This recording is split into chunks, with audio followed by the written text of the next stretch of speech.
Bonjour à tous et à toutes, on se retrouve aujourd'hui pour une nouvelle vidéo qui concerne le changement de pelote. Donc c'est parti. Alors dans un premier temps, on a le changement de pelote inattendu. Donc on crochette et puis hop, on est arrivé ici en plein milieu d'un rang, on se rend compte qu'on a besoin de changer de pelote.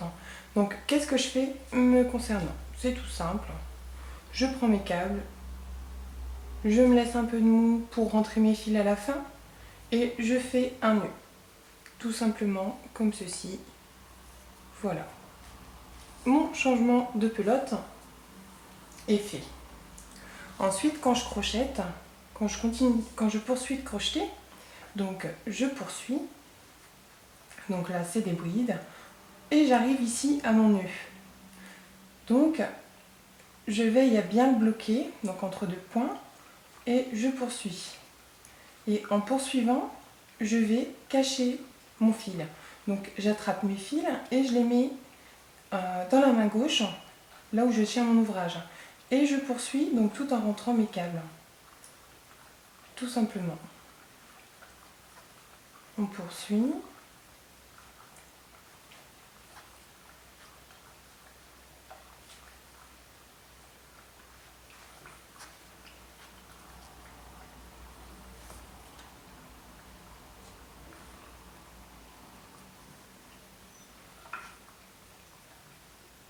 Voilà. Et donc, ça ne s'aperçoit absolument pas. Et ici, j'aurai donc, ici je peux directement les couper, puisque j'ai fait mon nœud ici un peu plus tôt et que j'ai rentré déjà mon câble. Donc c'est comme si on avait passé l'aiguille dans le fil, rentré son câble, donc ici on coupe juste là. Voilà, tout simplement. Donc on a vu le premier changement de pelote, le changement inattendu. Cette fois-ci, le changement de pelote attendu. C'est-à-dire qu'on a observé notre ouvrage et qu'on a remarqué qu'à la fin d'un certain rang, donc pour moi ce sera ce rang-ci, on aura besoin de changer de pelote. Donc ce qui est bien ici, donc quand on fait attention, qu'on observe bien son travail, c'est qu'on n'aura pas à faire un nœud en plein milieu d'ouvrage. Bon, me concernant, j'y fais pas attention, puisque quand je rentre mes câbles, c'est complètement invisible, donc moi j'y fais pas forcément attention.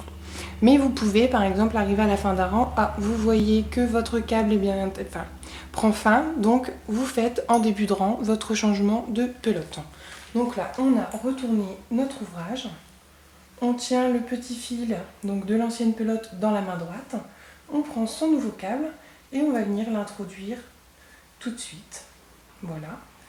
Donc comme d'habitude, je fais toujours une maille en l'air avec mes deux câbles, je sépare ensuite et je prends le cours normal de mon ouvrage avant de venir lier mes câbles. Donc moi là je vais faire quelques brides. Voilà.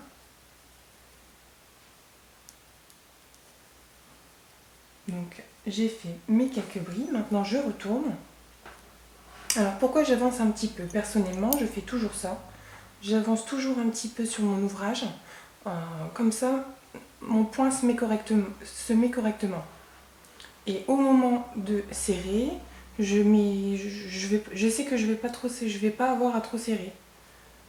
Vous voyez, de cette façon, en ayant fait quelques points, je vais tout de suite remarquer si ça grimace ou si ça grimace pas, si je serre ou si je ne serre pas trop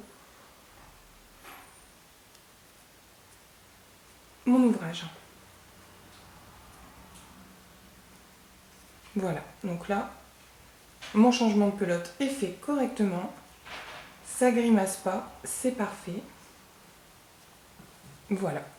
On a vu ensemble les deux changements de pelote différents.